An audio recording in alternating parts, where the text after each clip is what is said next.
This is the spirit of Doom the Dark Ages in Hexen, and I will not be playing it safe because I'm going to try and become the Doom Slayer. I'll be explaining Doom, Hexen, and its game design at a high level from my experience playing and breaking down Hexen over the years and relating it to the Dark Ages and the influence that its software has placed into the game that you might not realize. Think of it as a comfy chat style as I break this complicated game down, make it simple, and tie it all in to Doom the Dark Ages. So sit back, relax, and enjoy. I mean, right from the get-go, we have Doom the Dark Ages DNA and Doom itself. I mean, this is a fighter. He is faster than Doom Guy. He is one of gauntlets, axes, hammers, and swords. And you know what? Like I told you before, I'm not going to play it safe here. I want to play it dangerously because that is what the Doom Slayer would do. It's interesting to see all the DNA that we can find in here. So I'm playing on skill 5. There are no hit scan monsters in this game, so everything can be dodged. It's a little harder to dodge when you're getting up close like that, of course. These are the Ettins. They're the two-headed beast, general kind of fodder type of enemy. Not too powerful, but when you get them in groups, they can be a real screw-up for you pretty badly. So these punches have 1, 2, 3. The first two are a little bit weaker, and the third one a little bit stronger. Actually, noticeably stronger. So you see this is a good tutorial level. It teaches you the basics of the game, gets you some of the items. You have your quartz flask that gives you 25 health. We're going to be needing those later as I play very aggressively. Something really interesting I find about Hexen and its design is it's so controversial because people say it's very puzzling. I've played this game for years, played since the 90s when it came out. Challenge runs, speed runs, and I want to make it not so cryptic today. See, we already have our first puzzle. You have to wait till that first door is all the way shut, run up against it, and you can blaze through each of those closing doors. Break any of these open and you find some items and some other cool things. Now, when we look at Doom the Dark Ages, we know it is a medieval fantasy type of game focused around brutality as far as melees and just nasty strong guns. And I really think that there is some DNA from Hexen in here. Check this out. You get stuck back here, there's a way out with this switch. Now, what I think too is once this fireball trap ends, we can squeeze right by and come out here. Now, like I said, I want to be blazing through at a pretty aggressive pace. We do have some ranged weapons early on too, so we'll see that in Doom. You know, a lot of it's range, but there is some close-up and personal type stuff. What's so cool about this game is that it takes that dark fantasy vibe and really puts you in the thick of it as the fighter, which is my favorite class. If you played it, kind of curious of what you would want to play. Of course, there's secrets, little things to find. There are no marked secrets in the game, but you can see it's a little different. All the items don't necessarily count. You have your quartz flask and important things, but things like fléchés, which are the green little bombs, we'll talk about those things here in a second, are pretty nice. Now, they actually have a little ranged enemy. Like I said, there is no hit scan, which is pretty cool because, you know, classic Doom, if you ever played it, some of those enemies, chain gunners, shotgunners, they're real pain when it comes to that. That's why I believe Hexen should be played on the highest difficulty. Fast monsters. Now, Doom the Dark Ages has the difficulty sliders, and so that way if you feel like it's too slow, the monsters just aren't doing what you want them to, you can break out of that. You can put them almost as fast as you want. Well, maybe not as fast as you want, but still yet good enough. So that actually spawned another item in, and we're going to hit this bell to bring some enemies out. If you run and you land on those trees, you don't actually lose any health. Now, I am going to make a save file here because being that we are on skill 5, it could get a little nasty. So this spawns some enemies in. We're coming back through. That's another comparison of the Dark Ages too, not just the brutality that I keep mentioning, but the fact that you're going to have, from what I understand at least from the promotion, non-linear gameplay. Look, I'm coming back here around this end, and I can come back to the silver key when this was blocked off earlier. Another really cool thing people don't realize that as we get 100% on this level, I want to take you to show you something real quick. See this door puzzle? It has stopped. You can come back in here. So this little place right here, this door, we no-clip through it. This is actually a deathmatch portal that brings you all the way up here, and you can't get in here on single player. Now, another really cool thing that this game does that the games before it do not is it has a dynamic monster spawning system. It's usually just the Ettin, the basic brown enemy. However, other maps have some different things about them, and it makes it so that you cannot sit still. And this is... Mortal. Are you ready to die? We had to cut out. This is Korax, our main villain, as we enter the 7 Portals hub. And we'll talk more about the non-linearity of Hexen and Doom the Dark Ages and what we can come to expect. So we see that we have this open area with 1, 2, 3 doors on each side. Now, we have some options here. We're able to choose if we want to go to this one first or that one first.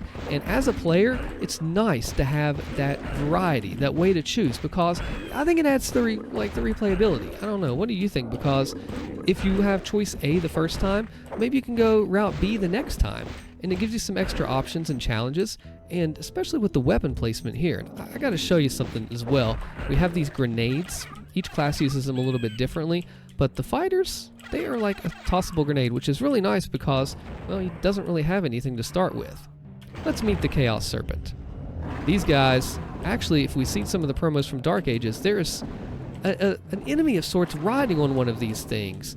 And what I find neat is because this is an actual serpent from Heretic, and he's repurposed for this game. And we see someone riding an enemy like this in Dark Ages. So I really think that that influence will shine very strongly through as you strafe and go back and forth, bob, weave in and out to just take out these nasty, nasty serpents. A little bit of dodge is going to reflect. It's going to go down. Nope, we are coming around, buddy. So we kill them all. We get the trigger here. Of course, this system is based on mana, which is your magic, which is kind of different than weaponry, I guess ammo, since it is a fantasy game. So I'm curious to see how Dark Ages will implement some of its magical sides of things. We know the melee is going to be heavy, the guns are going to be heavy, there's a lot of action here. But what about Hexen? Where do we get the next fighter weapon? Well, we would have gotten it on that last section. However, due to the difficulty setting, it has been changed. We'll actually find it on this map. Cool little area here. We can see that there are health vials in an area we can't quite get here. See, I think Dark Ages, we want to see these options, these places we can get to, and we have to figure out, okay, how are we going to get there next? Do I choose path A or B or the axe? Yes, so the trigger on the floor drops down, reveals quite a few bunch of Ettins as they teleport in. Best thing to do, you can toss some cliches down, do like a, I don't know, like a 360 jump spin move, if you want to. That's all style points right there. But you can see this is a monster closet. Well, I don't know if I call it a monster closet.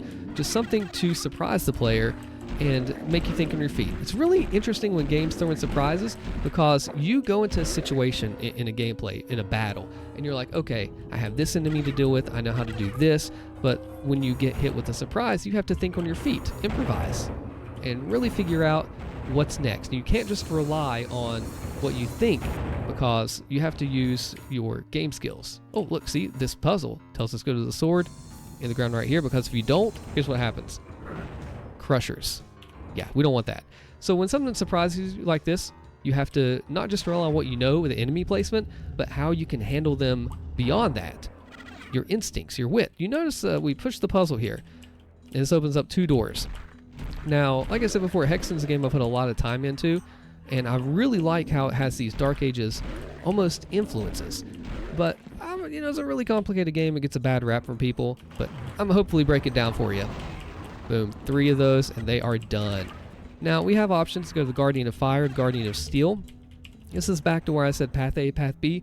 Dark Ages, if it has this non-linearity, lets the player decide. You get that decision-making and that choice to figure out where you want to go. It puts the agency in the hands of the player, and I love it for that. Foundry, Argent Facility, both of those in Doom 2016 did that just the same. So 1/3 of the puzzle has been solved. We have to flip these little puzzle switches as we destroy these Afrit fire demon things. And what I'm doing now, like I said, I want to be playing this more of an aggressive playthrough. I'm not going to just sit back and just lightly go through the levels because I'm playing this. I want to be the Doom Slayer in the spirit of Doom the Dark Ages. Now, of course, I think we'll have some puzzles. Doom is known for that a little bit. But for this area right here, we see we could go along the side, have that open up. But I like to do it this way, especially as a fighter. Maybe toss a few out for some style points, waste them, and then run across and grab these bombs. So for me, they're fléchés, they're bombs. Other classes have like a gas cloud and an explosive, so pretty neat stuff there. This also triggers some enemies from the ground to fly up. You can hear them, and it gives you a moment as you jump back and do the platforming. Yes, platforming. You know, I don't think Dark Ages is going to be devoid of platforming. I think it's going to be there a little bit, but maybe not, well, definitely not to the extent that Doom Eternal was. Ooh, we might come back for you guys later. It's definitely going to be there, but not as much, I think. And that's the beauty of this type of game. It's because you need the fire key. Well, we know we're not done here yet. We can look down in this portal here and see that there are bars. There's an Afrit back there, but how do we get back there? I love being teased a little bit like that. Don't take this out of context. and see where we can go and what we can do. A lot of efforts coming up here. I'm not going to worry about them right now. Like I said, true 100% of this game is a little funny due to how it works in the monster spawner. You see this side is blocked off. We have these doors open. And it's probably what most people call one of the most confusing levels in this. Look at this. Look at that fire. Look at that strafe to aim. Can I parry him? No, I cannot parry. Oh, but situational awareness. That Hexen came up behind me and blocked my movement from behind the Chaos Serpent, and I realized I couldn't move, so I had to pivot, evaluate. It's those surprises. I should have seen him behind me. I should have known that, hey, I need to turn around, situational awareness, be ready, but I wasn't, and I almost paid the price. Now we have the Marauder. The Marauder of Hexen is coming up in this one. Okay. These guys right here, they're the Centaur. They bring up their shield. When their shield is up, you cannot do damage to them. See? You do waste your mana. So you have to time your strike for when they come down, or alternate like this and make sure you can handle them. Now, this is a room prime for explosives, if I may. Just miss them out the window too. Open up the door, flank them. Oh, they're already dead. That's nice. They're already dead. Now we come down here and get a little bit of treasure, and we have another little teaser down here. We can still get shot from this little tiny area. We could throw our explosives down there. Yeah, that's fine. We'll hit the Hexen with that. Now this level, it's confusing for the longest time because it has these two switches on each side, and they correspond to these doors that open. And everybody is like, this is one of the things in gaming that, like, it's the biggest mystery. But I will decode it for you here momentarily. Oh, look at that. You have to keep aware because I am going to die. Okay, we'll switch out. It's all about the situational awareness. I did not expect for that to happen. All right, cool. So each side is mirrored, and you see we had a Chaos Serpent that came out of that side. I'm going to go clear that out because I don't want to deal with any scaries anymore. Is this the one we came from? Oh, there we go. I think I can control this hallway well enough, given these are melee-focused enemies. We got rid of the Chaos Serpent. The axe is powerful enough. It has enough knockback in which I can kind of control the zone. What we've learned from the Dark Ages is that the melee will have different strengths. From what Hugo has said, I believe it's gauntlets, flail, and mace. Still key. Each will have a different power to it. Watch this. Done and in.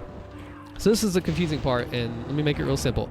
You come down here when you first go around. This side is blocked off. Now, the key is northern and southern switches. So we need to look at where we are now. Consider this. And of course, go ahead and waste some flechettes in there. Flechettes. Chaos Serpent's still alive. I just want to clear this area out for later. Now this. What?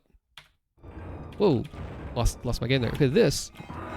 1/3 of the puzzle has been solved on the 7 portals. So we wait for this elevator to come kick back down here. And now, take a look. We were on the right side, right? We see these areas here. I'm pointing my screen, and you can't see me pointing my screen. But pay attention very closely to this map. Okay? So we come over here. This switch right here. We pull it up. Nothing changed. We're looking at around this central area right here. Nothing changed from pulling this switch. So we need to go to the other side. If it's not the northern switch you need, it's the southern. Watch the mid area of that map. The door shifted. Just like that. So we're going to go back down that elevator and explore what's on the other side of this. And see what we could find. Now when we come down here, you're going to remember that this side was closed and is now open. This is where the cleric's second weapon would be, I do believe. So you really have to be careful. Because we now see the 1/3 of the puzzle solved, and we cannot figure out how. Hello, Chaos Serpent. Good morning, afternoon, or evening. To call back to an old channel meme. So once we did the 1/3 of the puzzle solved, I do think that we can go back to the 7 portals and see just what we've changed. What has happened? We have a lot more of this zone to go through. We can't figure out how to get through there. And we'll see what happens. Oh boy. Alright, so I have no flechettes left, and these Chaos Serpents trigger. They have to die to make a trigger for the next area to open up, which is very nasty, and I will show you why. So I'll let them infight a little bit, dodge left and right, try to get in there. I did say I would play it nasty, so we will do just that. Oh man, I can't get too close. I have to. Ooh, there's like 3 more left. I have no flechettes. 3 more left. Getting blasted. The projectiles are just so fast. Like I said, that's one thing that the difficulty sliders that have been called woke, they have been called just easy or cheap or pandering or catering, and they're not, because you can adjust the enemies how you see fit. Want them to be, and you know what, here's the thing that a lot of people are overlooking, okay? And I guarantee people are overlooking this. People are just thinking, oh, we're just going to max it out. Go as fast as we can with the sliders. Well, what about slowing down the projectiles but making them more deadly? So you're punished for what you have missed. Okay, here we go. Hexen spawning in. These are Wendigos. They're fast, they're nasty. They're probably my least favorite enemy in the game. They're extremely difficult. I want to bounce these off of here. Did that work? Nice. That was kind of sexy. All right, let's see what we got coming up here. Probably one of the worst sections of the game. Not really. So these, if you step on them, you'll fly up and you will crush yourself if you're not careful. Now we have no projectiles to aim and hit these Wendigos with, so we may just have to be quick. Get our area cut off. Okay. See, this is the thing. This is the brute power of the fighter. You cannot just go into this lightly without any of the ranged projectile stuff. I want to go in this side, but I know this side. There it is. All right, you know what? Let's kind of sneak back in here. Oh, glad we have those quartz flasks. See, they bounce around, and it's really hard to avoid when they're so fast as well. Now, back to another thing of how this game is beautifully designed is that we come back into this portal. We are now in Guardian of Ice again, but we're on a different section that we've not seen before. Much like Doom 2016 uses the Argent Facility and Argent Facility Destroyed sections, I love it when you can go back to an area where you've already been and experience it in a new way and in a new light. And I really hope TDA, The Dark Ages, does that. Now with these spawning in, to trick the player, we can throw in a few fléchés down, kind of waste them a little bit. Watch the stairs so we aren't flanked by the enemy. Kind of push them back with this axe and gain a little ground. There's a randomized item in there. I think it's either blue mana, green mana, which blue is what my axe uses. The gauntlets use nothing. And as you see, we have some... Oh, a trap here. I do hope we get some nasty things in TDA. A door to reveal the Hexen. Let's change back to the flask here. Now, I want to go over here. I would let them infight. Absolutely. You want to let the enemies work against themselves and see who wins. Charge the Wendigo, heal down here. So we're going to need to make a run back up there, control the area, the crowd control. A lot of times when people die in Doom, I've seen it in Eternal in 2016, in TDA, Dark Ages as well, it's going to be seen. They're going to die in the game. And they're going to say, hey, this game is stupid. It sucks, the design is garbage because the enemies box me in. And while to a degree that could be a fair complaint, a lot of that relies on the player's decision and what they've done, because they were unaware of their situational awareness, where they are placed in position to the enemies and the terrain around them. And that's a lot of times we get this tunnel vision, this one-track mind. I'll show you an example here. Let's say I grab this and there are enemies all around me. I'm coming in here to get a safe little vantage point to take them. But if I'm not looking at the left and the right, they'll be flanking me from each of those edges. And that's a problem, because you want to make sure that you are looking all around, not just developing that tunnel vision. Because if you do that, you're going to die every time. Back to the same area. What can this game do to liven it up? The path is barred. Mystery. To make each area different than it was before. Well, we can just go in this way. I love it. So we come in here and we got to figure out this puzzle. You remember that flame mask we picked up from the Guardian of Fire? It's going to serve a purpose right here. It's going to serve a purpose right here. There we go. These Afrits are in an invulnerable state when they are cozied up like that, so you have to wait for them to expand before you destroy them. Now, check out this cool 90s trick. The ice melts because we're in a fiery zone. We're able to grab the key, and there's a trigger on here, standing up on the edge of this. And I want to make sure I trigger that. Wow, definitely heard that, didn't we? Shut back up there. Let's see if I can do this. Tried this like 7 years ago. Hold on, see if I can nail it. Oh, wait, I have the wrong thing selected. There we go. Let's try that again. Okay, anyway, now let's try this again with the right thing selected. There it is. I got one hit on him. Careful and don't fall. The ice is moving around. It's crackling. I wanted to hit a running shot on that Wendigo, and got 1 for 2. Not bad. So we'll look here. We have a switch. We want to be very careful, because I think in terms of... That came down right in front of my face. I think in terms of traps, it's not just enemies. It's an environmental thing, and you want to make it fair to the player.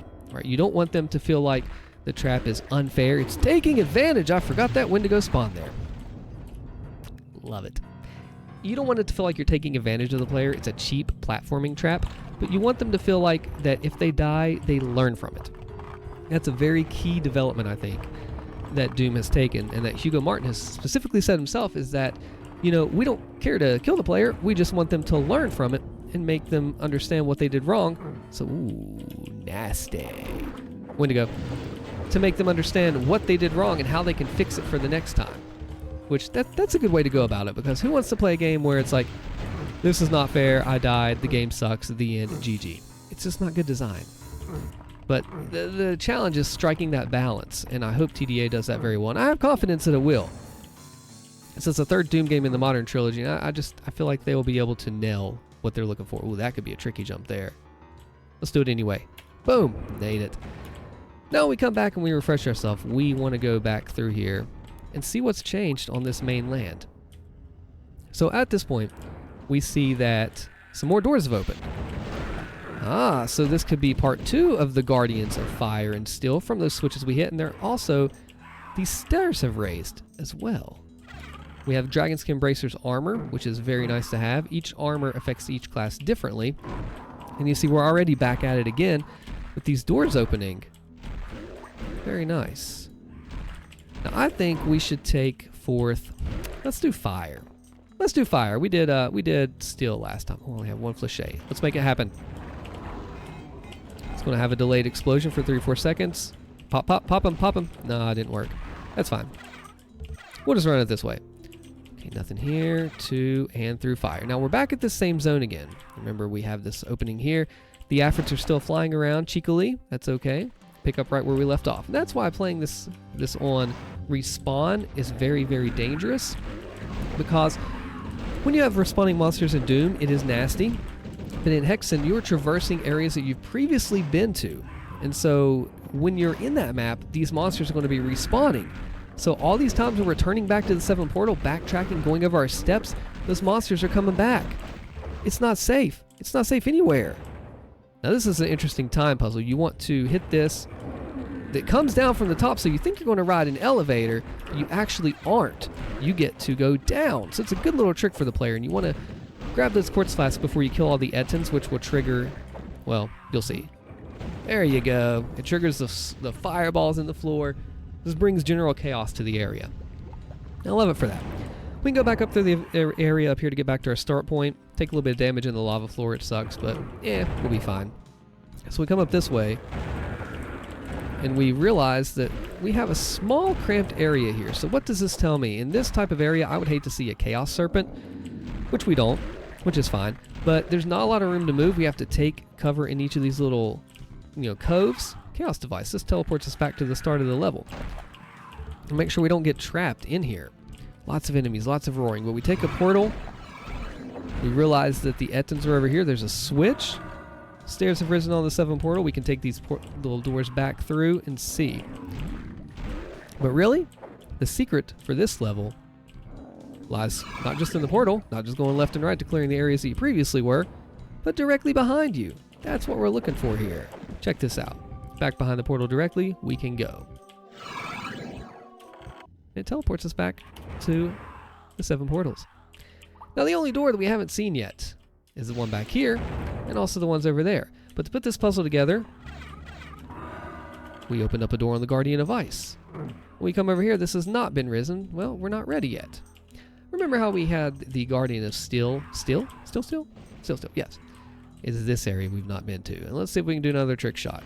I love doing that. Do a 360 spin move. Look at, oh, that came back to bite me as I got blasted by the Chaos Serpent, but that's okay. We got some health to recover with.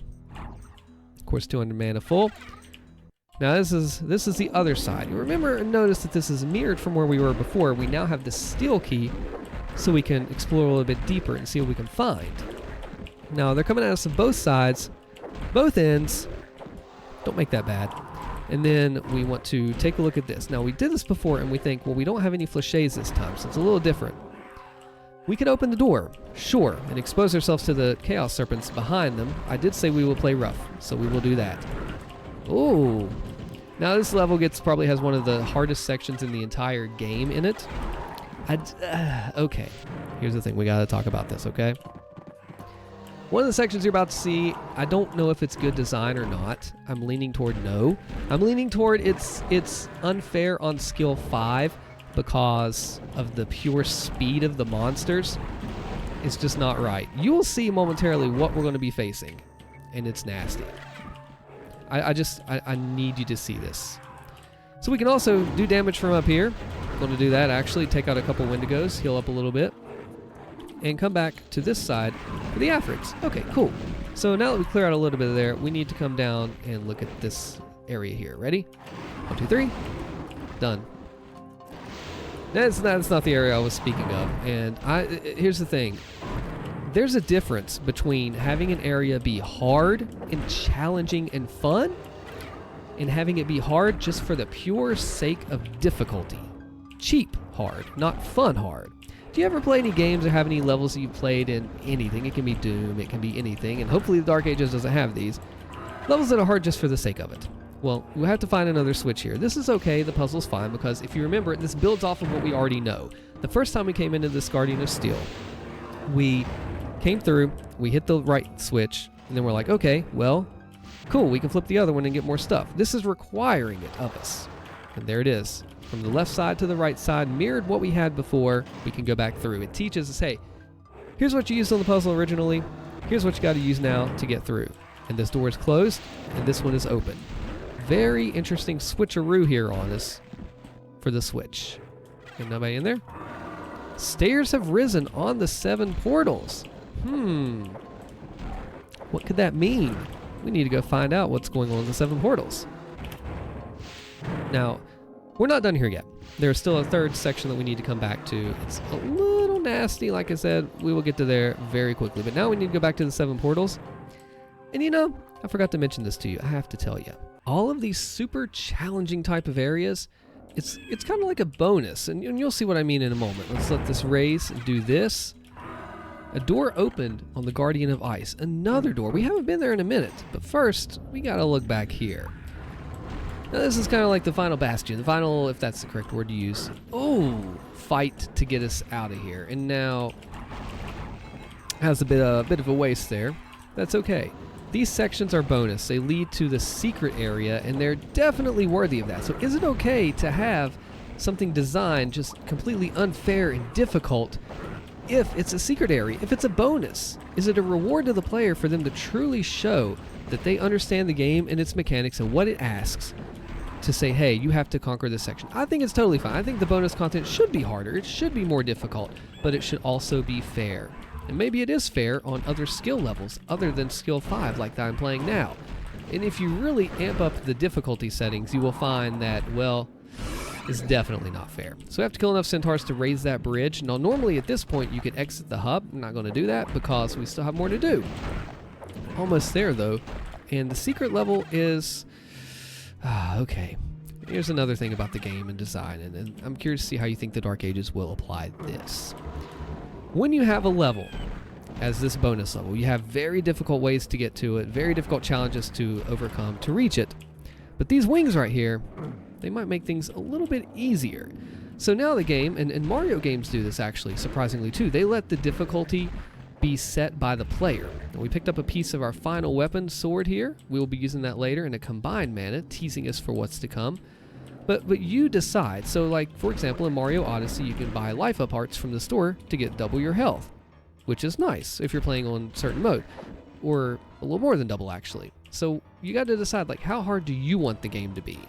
And that's something that they let you decide. Now, Hexen does that in a way too, as we check these 2 doors that have opened up on either end of it.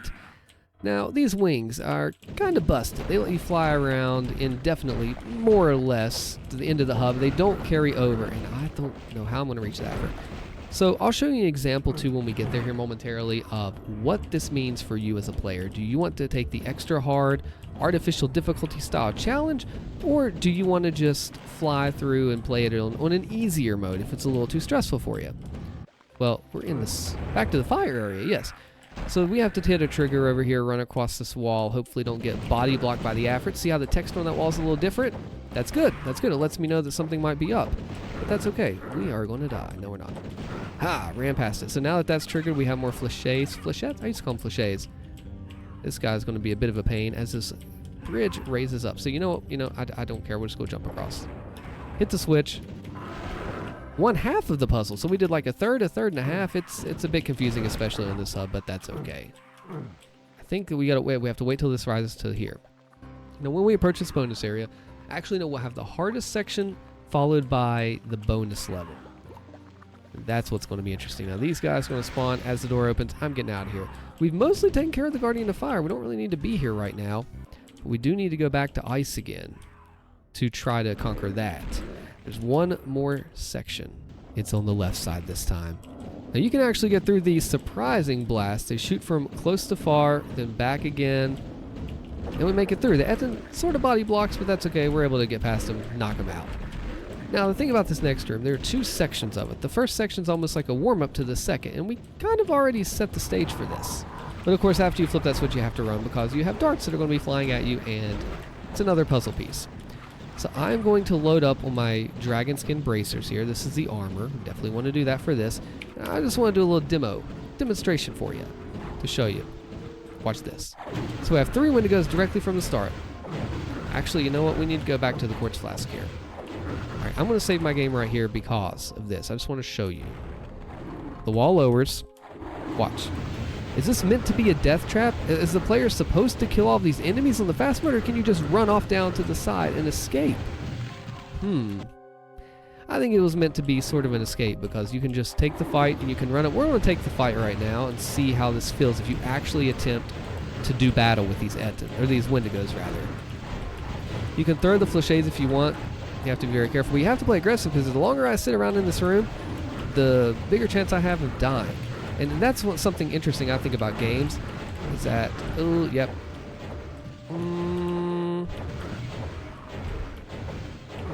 Oh, man. Come on. Oh, wow. Okay. That's another thing about game design and how you play areas. Remember, I took these out at the start, made it a little bit easier. A lot of times, the longer you're in a situation, the more deadly it becomes. Because your nerves kick in, you begin to freak out a little bit, knees weak, palms sweaty, all that stuff, and you begin to make more mistakes. You begin to fail more often, just like I will probably fail now. Actually, that's why it's good to be efficient. Knock out everything you can quickly, but don't go too fast because then you begin to make mistakes. You slip up, you begin to choke, and that's where problems rise. I'm going to use a Mystic Urn for a full heal. This is a pretty loud section here, pretty crazy. You want to avoid those fast crushers. But when you take a section more slowly and more methodically, you begin to be more careful with it. But you also don't want to go too slow and take all day because then you're more prone to mistakes. You'll begin to get nervous and maybe start to play bad and have general problems. And what I could have done is use these wings in that area, but I'm trying to play it on the hard mode right now and really just see what I can do of it. Now, this is all bonus, remember. This is all stuff that you don't have to beat the hub. But I want to, I want to toss a few flechades down and just clear the area out a little bit. I really wish we had more of the health items because we're going to need them on the next one. So Stone's Grind on the 7 portals. Whatever could that mean? And also when you finish up, you can come back to this area down here and this wall in the middle is gone, revealing the Chaos Serpents inside and then a couple quartz flasks, mana, and back to the entrance. And the same thing goes for this side too. Both are open and now you can get 4 flasks and even more mana. Let's take it back and go back to those 7 portals and see what our reward is, our prize for the bravery. These stones are turning, leading us to none other than Bright Crucible. Now this is where those wings come in handy. I'm going to show you what it looks like for a moment without them as we are lured by a new power up. Now these brown serpents are no different than the green ones really. They are poison gas balls, but they don't do anything differently. We also meet the stalkers here. We are teased, as Doom Eternal did, even with the Tyrant and Super Gornest, the 2 of them from the Easter egg. We are teased of enemies to come in these secret levels. Now we're going to take a look at this. Like I said, we're going to fly around the map a little bit. But right now I just want to show you the pure chaos of the ground. The fighter, his disadvantage is that he has just melee attacks. At least from the start. Mostly melee. However, you do have your grenades, which are nice, but you get in a situation like this, like what do? It's huge trouble. So it's a lot easier, like I said, to grab the wings, fly around, play aggressively, but be able to have that mobility. And that's one thing that's so important in games, is having that mobility. A lot of times, like we talked about earlier, players will blame the game for dying when they put themselves in a bad position and they put themselves in a corner with the enemy. Being able to move around to establish a strong vantage point goes such a long way in this fight, especially without having a ranged option. We can also get the enemies busy infighting amongst themselves. I should have let him go, but I did not. You can see the pure chaos this has on a ground level. But being able to have this movement means I can fly around, let them fight a little bit, and take on the area that I want to take on. I want to also take out key enemies that give me the biggest problems. For example, up here, these guys, I now have a little place to hide and come down in here to go through the rest of the puzzle way. It's about enemy prioritization, and Doom does this a lot with trigger enemies. They are the enemies that phase the fight forward. So for example, if you have 3 heavies in an arena, typically you have to defeat those heavies, not the fodder, or get them weakened to a certain point so you can push your fight forward and continue on. It's a lot like that, but not, if that makes any sense either. So we come through here and we find a lot of Hexens. This is a lot of just crowd control here. You want to make sure that you are giving space for yourself, but also advancing and trying to stay strong with it. Now they have definitely cleared themselves out of this area over here, but we need to come the other way. He can shoot through the walls there. We have to actually come back here. We've cleared this out a little. Alfred came down here? That's weird. So we take a look over here, and a lot of these have been cleared out. They've done a lot of the work themselves, but not all of it. We still have a couple friends over this way, and that was too weak of a throw, unfortunately. Another interesting point, too, is making sure you focus down one enemy at a time. So a lot of times, say you have 2 enemies on the field, very commonly done in Doom, especially if you're just not keeping track of it. You weaken one down to half, but you should have killed him, but you just weaken him. That's all you do. And I want to die. Nope, we're going to evade and save. Let's rain down some bombs here. Nope, completely missed. That's okay. It's a little tricky to aim these. Look at the chaos of the serpents here. And that's another thing. Remember how I touched on, if you go too slow, you will die. It's just like this. I'm not eliminating these enemies, and they will eliminate me if I'm not careful. So let's go into the next area and try to maybe recover a little more. Oh, there's chaos serpents everywhere. We've been through there. We could reflect their projectiles back to them, or just throw a bunch of those out to help clear the way. You can see how this gets a little crazy on the ground. Now this here is a puzzle. We need to come from the other way and trigger that. Since we're flying in, we can go backwards just like we did. And you can hear the doors open when we trigger it the proper way. And there's centaurs. So we have one for Hexens and another for centaurs. That's fine. It's no worries there. This is a nice breather. A lot of times you hear in Doom, especially Hugo Martin, talk about white belt encounters. For pacing, you want to have some fights be not so insane, but not boring at the same time. Because if something's going 90 miles an hour the whole entire time, it's going to get dull. That's for music. That's why there's softer sections in music and gameplay, because you need that mental break. A lot of players do, at least. Maybe not everyone, but most of us do. It's another puzzle with fire. We get that, we stop it. We finally see there are still more serpents down here. I'm just going to, you know what? Just absolutely throw a bunch of bombs out. Even if it's wasteful, I don't care. They're a common item. I do not care at this point.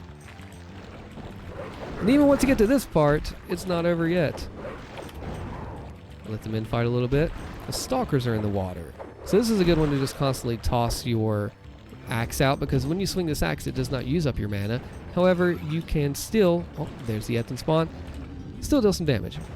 Now this one, we need to come here. We picked it up from there, and we need to go to this side and place it.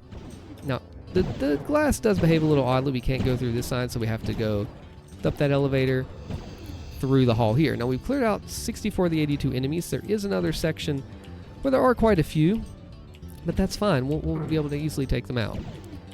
Always good to come in, remember where your health items are, grab the breather. Push forward combat requires you to be aggressive, but you still have to be smart with that aggression. If you go in and you pay no mind, you will die, and you will pay for it. If you do not set up the falters, the ways to attack your enemies, you will pay for it. So it's smart play, right? You have to think about how you're going to approach a situation and then act on that. This is going to be one of those situations where we just toss a few in and be done with it, and then almost die. with the stairs at the top. So we're gonna let's use the disc. Oh no! Oh, let them in fight. Let them in fight a little bit. Try to hit the Ettins. Make sure we have a clear way out the back side here. Ha ha ha! Focus on the problem enemies. Come through. Grab the health.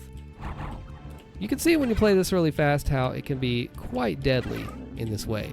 Now we still have a Serpent and Ettin here. The Serpent's a priority. Let him fight. How are they going to do? Who's going to win? He's not even fighting the Ettin. He's not even targeting him.